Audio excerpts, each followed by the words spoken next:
Hello बच्चों, स्वागत है आपका अपने चैनल बीएस पाठशाला में। आज हम इस वीडियो में प्रश्नावली 2.1 की शुरुआत कर रहे हैं। बहुत ही बेसिक से सारी चीजें क्लियर करेंगे, जैसा कि हमने प्रश्नावली 1.1 में किया था। आज को आपका ये टॉपिक जो है वो है आपका बहुपद। आपका चैप्टर का नेम ही है बहुपद यानी पॉलिनोमियल।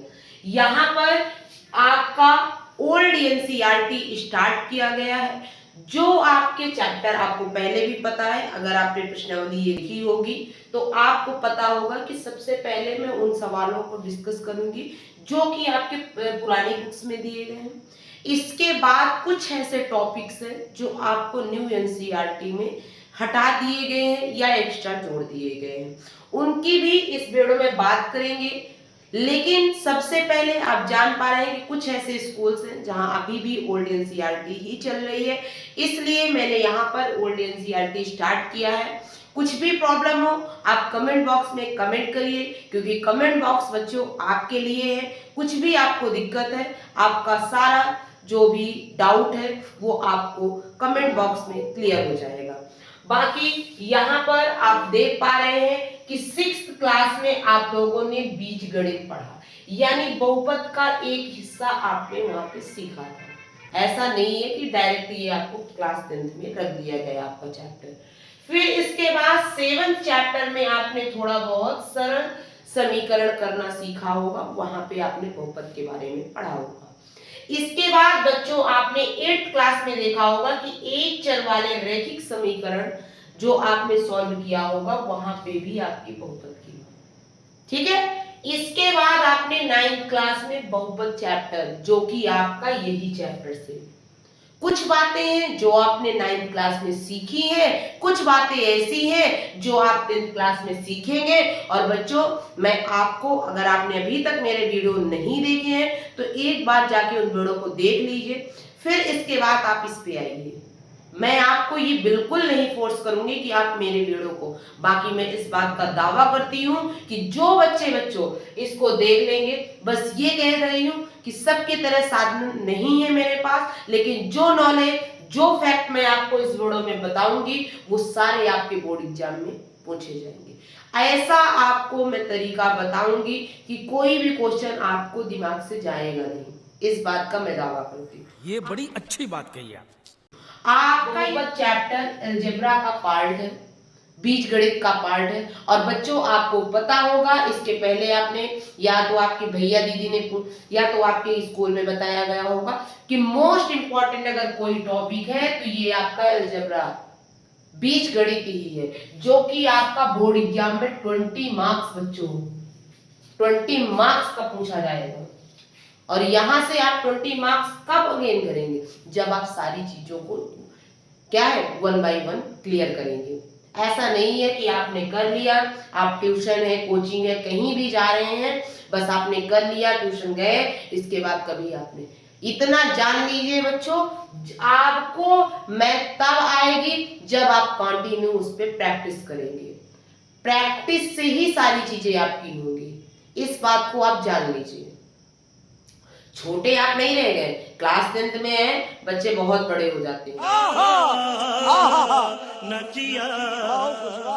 कैरियर आपको कहां लेके जाएगा वो बच्चों आपका क्लास 10 जीवन की पहली सीढ़ी होती है बच्चों, क्लास 10, ये जान लीजिए।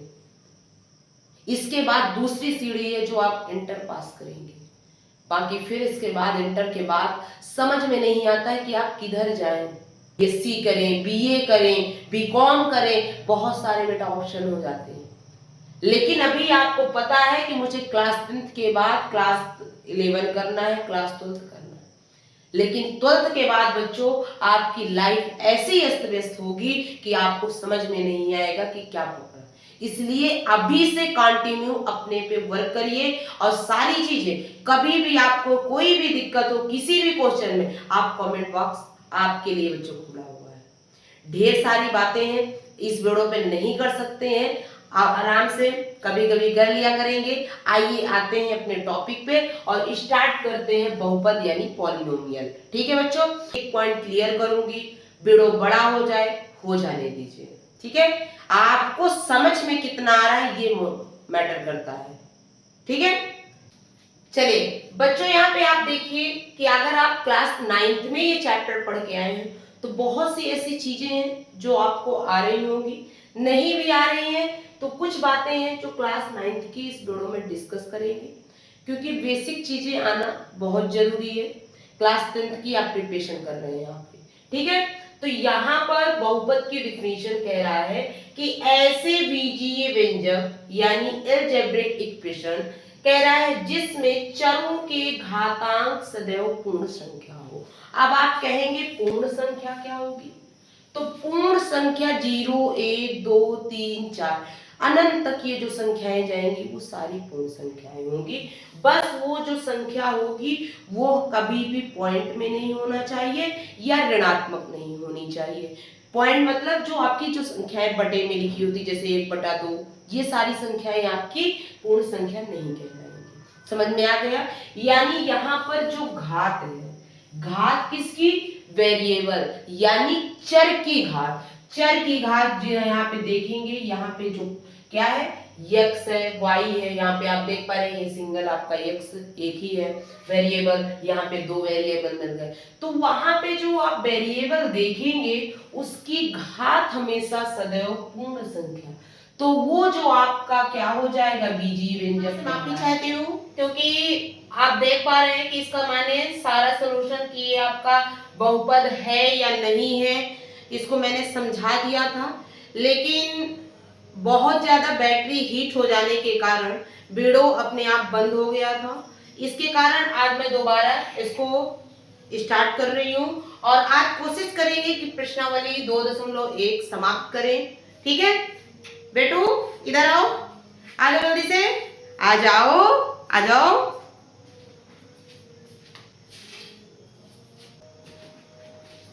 ये मेरा बेटू है, देखिए आप लोग, बेटू हाय करो, हेलो हेलो।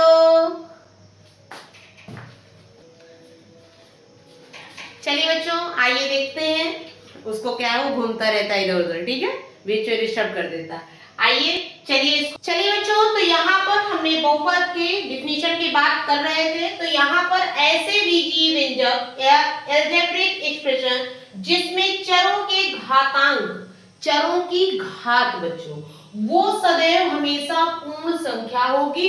पूर्ण संख्या मैंने आपको बताया था 0 1 2 3 4 इंफिनाइट तक सारी आपकी संख्याएं पूर्ण संख्याएं होंगी। पूर्ण संख्याएं कभी भी ऋणात्मक नहीं होती हैं, कभी भी वो आपके पॉइंट में नहीं होंगी। ठीक है, यानी दशमलव में। तो यहाँ पर आपको कुछ एग्जाम्पल दिए गए हैं और बताना है आपको कि क्या ये बहुपद है या नहीं है।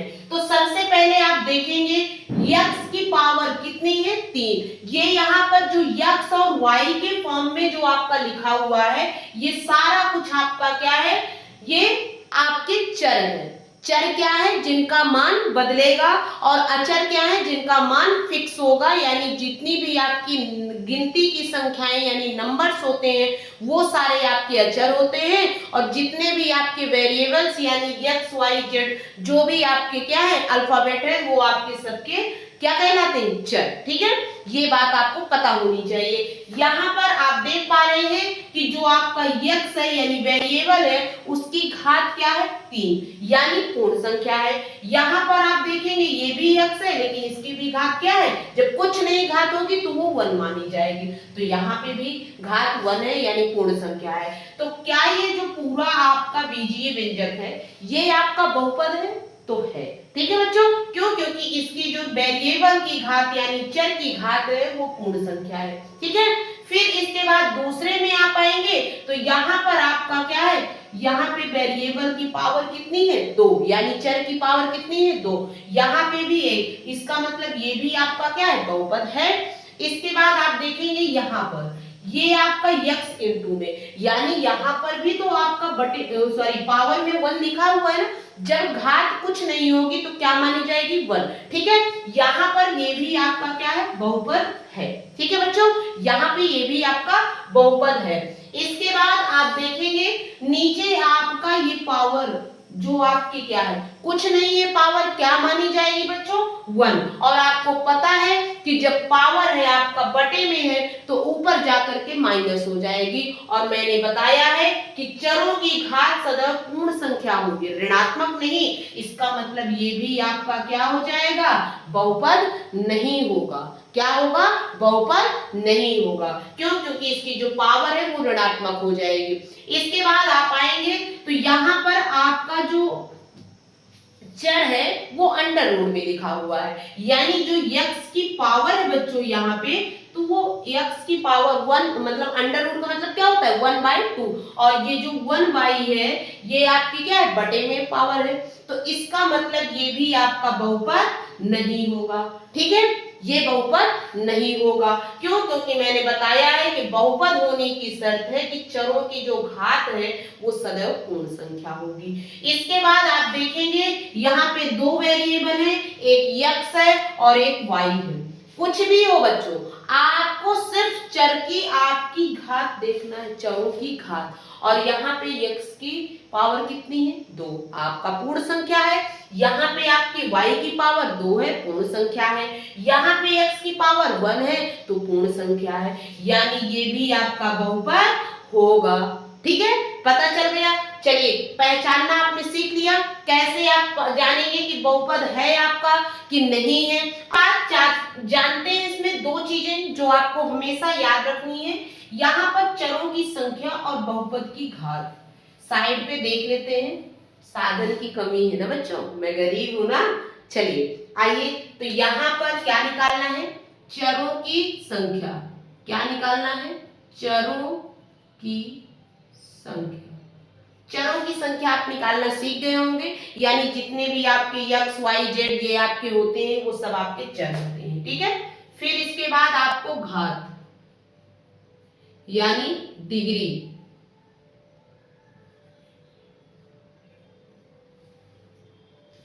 ठीक है, अब आपको क्या करना है, यहां पर आप देख पा रहे हैं x और x, यानी कितने चर हैं आपके, एक। क्या यहाँ पे y है, नहीं है ना, तो कितने चरों की संख्या हो जाएगी, 1। इसके बाद आप इसमें देखेंगे तो इसमें भी चरों की संख्या कितनी है, 1। इसके बाद आप देखेंगे नीचे तो इसमें भी आपकी चरों की संख्या कितनी है, 1। और इसके बाद नीचे आप आएंगे तो इसमें भी आपकी चरों की संख्या कितनी है बच्चों, तो आपका देखेंगे x और y यानी 2। चरों की संख्या कितनी है, 2 है। अब आप क्या करेंगे, यहां पर घात निकालना है। मैंने बताया है कि जो चरों की हाईएस्ट पावर यानी अधिकतम घात आपकी क्या है, डिग्री कहलाएगी। तो यहाँ पर x की पावर 1 है और यहाँ पे x की पावर कितनी है, 3। तो क्या x की पावर आपकी 1 जो है वो आपकी अधिकतम घात है, नहीं है ना। तो यहाँ पे जो घात कहलाएगी वो कितनी कहलाएगी, 3। ठीक है, फिर इसके बाद आप देखेंगे तो यहाँ पे x की अधिकतम घात कितनी होगी, यहाँ पर 1 है, यहाँ पे 2, यानी अधिकतम घात कितनी हो जाएगी, 2। इसके बाद आप देखेंगे यहाँ पे अधिकतम घात कितनी है, 1। ठीक है, इसके बाद आप नीचे आएंगे तो यहाँ पर आपका देखेंगे ये जो आपका है ये मोस्ट इंपॉर्टेंट है, यहाँ पे x और y जो है वो इनटू में लिखे हुए हैं। यहाँ पर जब आप देखेंगे दो वेरिएबल आपके हैं तो ये जो आपके वेरिएबल है तो वहां पे घातें हमेशा क्या होती हैं बच्चों, जुड़ जाती हैं। गुणे में घातें हमेशा जुड़ती हैं, ये बात आपको याद होना चाहिए। तो 2 और 2 को आप ऐड कर देंगे तो कितना हो जाएगा, 2 2 4। ठीक है, यहाँ पे पावर कितनी हो जाएगी, 4। ठीक है, तो यहाँ पर आपकी जो घात होगी वो कितनी निकल के आएगी, 4। ठीक है, इसको ज्यादा आपको टेंशन नहीं लेने की जरूरत है। ठीक है, यहाँ तक आपको समझ में आ गया। चलिए बच्चों, यहाँ पे आपका प्रश्नावली 2.1 का एक ही क्वेश्चन है यहाँ पर, इसलिए मैंने नोट कर दिया है, ज्यादा बड़ा नहीं था। तो यहाँ पर कह रहा है किसी बहुपद px के लिए, px आपका पॉलिनोमियल है यानी बहुपद की बात है, यहाँ पे बहुपद को प्रदर्शित करते हैं किससे, px से। ठीक है, यहाँ पर के लिए y बराबर px का ग्राफ, x आपका क्या है, इसमें कह रहा है कि नीचे दिया गया है प्रत्येक स्थिति में px के शून्याङ्कों की संख्या ज्ञात करना है। यहाँ पर आप देख पा रहे हैं कि आपका ये x अक्ष है और ये आपका y अक्ष है। यहाँ पर आपका देख रहे हैं कि आपको जो आपकी x अक्ष की रेखा है वो आपको देख रहे हैं कि क्या ये जो आपकी रेखा है वो क्या आपकी x अक्ष को कट कर रही है कहीं, तो यहाँ पे आप देखेंगे कि ये जो रेखा है वो क्या एक्स अक्ष को टच कर रही है, नहीं कर रही है ना। तो यहाँ पर क्या आप लिखेंगे कि यहाँ पे कोई भी शून्यक नहीं है, कोई भी शून्यक नहीं है, यानी शून्यकों की संख्या क्या है, जीरो। क्या है, जीरो। आप डायरेक्ट जीरो भी लिख सकते हैं, ठीक है। यहां पर आप देखेंगे तो आप देख पा रहे हैं जो आपकी रेखा है वो एक्स अक्ष को कितने पॉइंट में काट रही है, तो सिर्फ एक। तो यहां पर शून्यकों की संख्या कितनी हो जाएगी, 1। कितनी हो जाएगी बच्चों, 1। जहां पर ये जो रेखा है वो एक्स अक्ष को जितने भागों में, जितने पॉइंटों में कट करेगी वही उसके क्या कहलाएंगे, शून्य। ठीक है। यहाँ चलिए यहाँ पे आप तीसरे वाले में देखेंगे तो यहाँ पे शून्य कितने, सिर्फ आपको एक्स अक्ष के लेना है, वाई अक्ष को नहीं, कि वाई अक्ष को टच कर रहा है तो उसको भी आप काउंट कर ले। आप देखेंगे ये आपकी एक्स अक्ष रेखा है और कितने पॉइंटों में काट रही है, तो 1 2 और 3। तो यहां पर जो शून्य हो जाएंगे कितने हो जाएंगे, शून्य कितने हो जाएंगे, 3। ठीक है। इसके बाद आप आएंगे चौथे वाले में, तो यहाँ पे 1 और 2 कितने, 2 पॉइंटों में, तो यहाँ पे शून्य कितने आ जाएंगे, कितने आ जाएंगे बच्चों, 2। इसके बाद आप देखेंगे आपका चौथे वाले, तो आप यहाँ पे देखेंगे 1 2 3 4 कितने पॉइंटों में कट किया, 4। तो यहाँ पे शून्य कितने आ जाएंगे, 4। ठीक है। इसी तरह आप यहां देखेंगे तो 1 2 और 3 कितने आएंगे शून्य यहाँ पे, तो ये आपके 3 निकल के आ गए। ठीक है। यहां तक समझ में आया कैसे शून्य निकालेंगे। सिर्फ आपको एक्स अक्ष, जो आपकी रेखा है वो एक्स अक्ष को कितने पॉइंटों में कट कर रही वो देखना है, वाई अक्ष को टच कर रही वो नहीं देखना है। ठीक है। आशा करते हैं बच्चों कि इस वीडियो में आपने प्रश्नावली 2.1 को अच्छे से समझा होगा और वीडियो पसंद आया हो तो लाइक करिए। चैनल पर पहली बार हो तो चैनल को जरूर से जरूर सब्सक्राइब कर लीजिए। साथ ही साथ ऐसा कौन सा कॉन्सेप्ट है जो कि मैंने आपको प्रश्नावली स्टार्ट करने से पहले नहीं बताया है और आपकी एनसीईआरटी बुक में है, तो आप कमेंट बॉक्स में कमेंट करेंगे फटाफट, जिससे मैं कल यदि प्रश्नावली 2.2 स्टार्ट करती हूं तो आपको सबसे पहले उन कॉन्सेप्ट को बता दूं, इसके बाद प्रश्नावली 2.2 स्टार्ट करूंगी। ठीक है। बेहतर लगा हो वीडियो, आपको समझ में आया हो तो लाइक करना बच्चों नहीं भूलेगा। और बच्चों आज ब्रदर्स डे है तो मैं कुछ लाइन है जो मैं सभी भाइयों के लिए बोलना चाहूंगी। एक बड़ी सिस्टर हूं उसी के नाते कि भाई तुझे अपने परिवार का वो अहम किरदार बन के निकलना है, क्योंकि तुझे उन सभी के मुंह बंद करवाना है जिन्होंने तेरी काबिलियत पर सवाल उठाया था। ठीक है। Happy brothers day.